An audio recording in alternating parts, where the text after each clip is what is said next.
नमस्कार दोस्तों, आज हम बात करेंगे भारत की शिक्षा प्रणाली यानी इंडियन एजुकेशन सिस्टम के बारे में। यह सिर्फ एक विषय नहीं बल्कि हमारे देश के भविष्य की नींव है। हर साल लाखों छात्र डिग्री तो ले लेते हैं लेकिन असली जीवन के लिए तैयार नहीं होते। सवाल यह है, आखिर हमारी शिक्षा व्यवस्था में कौन कौन सी खामियां हैं और इन्हें कैसे सुधारा जा सकता है। आइए एक एक करके गहराई से समझते हैं।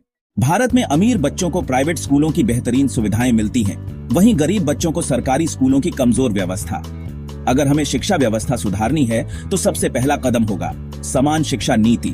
हर बच्चे को, चाहे वो गांव का हो या शहर का, अमीर हो या गरीब, एक जैसी गुणवत्ता वाली शिक्षा मिले। इसके लिए जरूरी है कि सरकारी स्कूलों को भी आधुनिक सुविधाओं, बेहतर टीचर्स और डिजिटल क्लासरूम से लैस किया जाए। किसी भी शिक्षा प्रणाली की असली रीढ़ उसकी शिक्षक शक्ति होती है, लेकिन आज भी कई जगहों पर शिक्षक सिर्फ औपचारिकता निभाते हैं। इसका समाधान है लगातार टीचर्स की ट्रेनिंग, उन्हें नई तकनीक और आधुनिक पढ़ाने की पद्धतियों से अपडेट करना और उनकी तनख्वाह व सम्मान बढ़ाना। क्योंकि अगर शिक्षक अच्छा है तो छात्र कहीं भी हो आगे बढ़ ही जाएगा।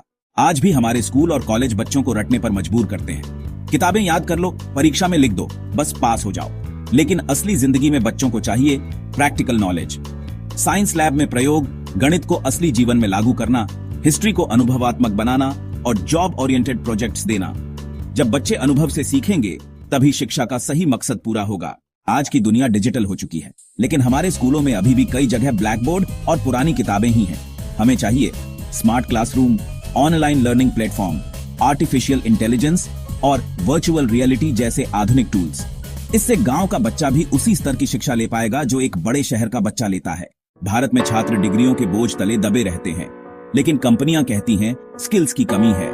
इसलिए जरूरी है कि स्किल बेस्ड एजुकेशन पर जोर दिया जाए। कोडिंग, कम्युनिकेशन, डिजाइनिंग, उद्यमिता, एंटरप्रेन्योरशिप, कृषि तकनीक और जीवन कौशल, अगर ये स्किल्स बच्चों को स्कूल से ही सिखाई जाए तो भारत में बेरोजगारी की समस्या काफी हद तक खत्म हो सकती है। शिक्षा का मकसद समझना होना चाहिए, न कि सिर्फ भाषा में अटक जाना। हमें बच्चों को मातृभाषा में मजबूत बनाना चाहिए और साथ ही अंग्रेजी व अन्य भाषाओं में भी सक्षम करना चाहिए। इससे बच्चे वैश्विक स्तर पर भी प्रतिस्पर्धा कर पाएंगे। आज भी 3 घंटे की परीक्षा किसी बच्चे का पूरा भविष्य तय कर देती है। यह व्यवस्था सही नहीं है। जरूरी है कि पूरे साल के प्रोजेक्ट, प्रैक्टिकल, एक्टिविटी और क्रिएटिविटी को भी महत्व दिया जाए। परीक्षा सिर्फ अंक देने का साधन न हो बल्कि सीखने का माध्यम हो।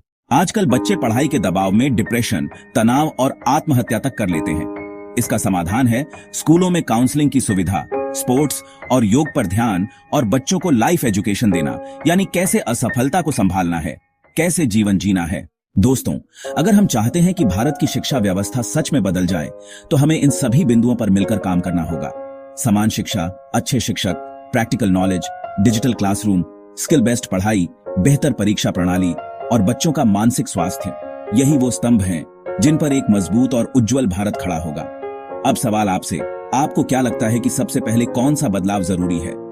अपनी राय कमेंट में लिखें और इस संदेश को अधिक से अधिक लोगों तक पहुंचाएं, क्योंकि शिक्षा सुधरेगी तो भविष्य सुधरेगा।